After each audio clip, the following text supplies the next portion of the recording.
Hello, today we're going to work with parallel lines and explore relationships that exist with the angles with parallel lines.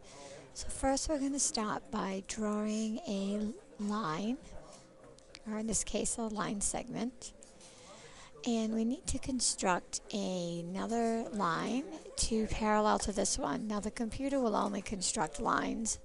So the way that we do this is we need to take a point. And the reason we need to put a point on there is we need to tell the computer where to draw a line so that it will be parallel to the other one. So we need to give it a location. So what we're going to do is to draw this line, I'm going to click on the point and click on the segment I want to be parallel to. So the computer knows what to be parallel to and where to place it. Then when I do construct, I'm going to choose parallel line. Now, I want to also construct a transversal.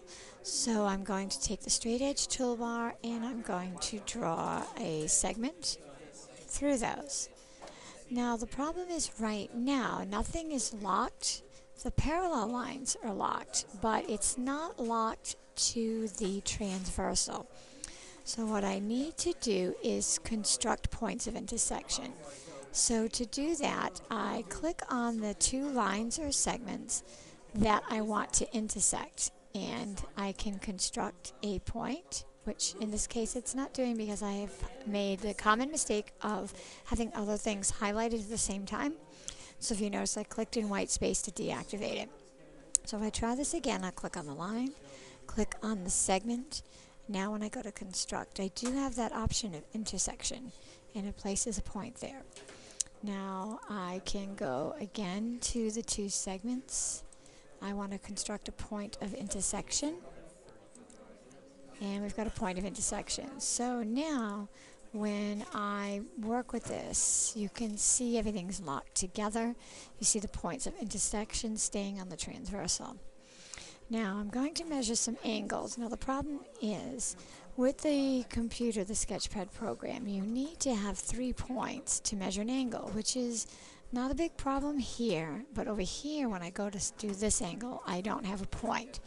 So I'm going to construct a few other points so that I have enough to work with. Again, I must have had something highlighted that I didn't intend, so I cleared it. Going to again click on the line and go construct, and unfortunately for some reason it's not constructing.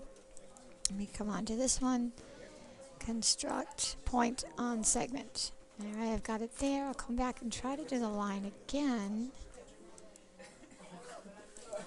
Point on parallel line. Okay, so now what I'm going to do is first of all label the points. It really doesn't matter which way you do it. I'm going to use it and go alphabetically the way the computer wants to name things. So I've got basically the letters. Here actually I've got an extra point I didn't need to construct. And now I can go to measure the angles. To measure angles, you have to tell the computer what angle to measure, and you do have to be careful the order you're clicking on your points. You're going to have to click on 3. The second one has to be the vertex of your angles. So you can see I've already clicked on A, and I'll go to B, and then C. Go to measure an angle, and it will measure your angle for you. Quite often it is useful to move the angle measurement near the angle. And the nice thing you can see is as this angle moves, you see the measurement also moving. Alright, so if you want to measure more angles, again, I would recommend clicking in white space, then click on the 3 points, second of which is the vertex, and you can again measure the angle. And we could measure all the angles in here, all 8, to see the pattern. One nice thing that we can see, even with just these 2 angles, is that you have a linear pair. What that means is if I take the 2 angles and I take the measurements, so in this case I'm just going to add them up,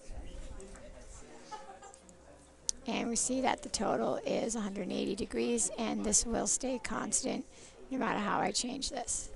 And that's a little bit about creating angles.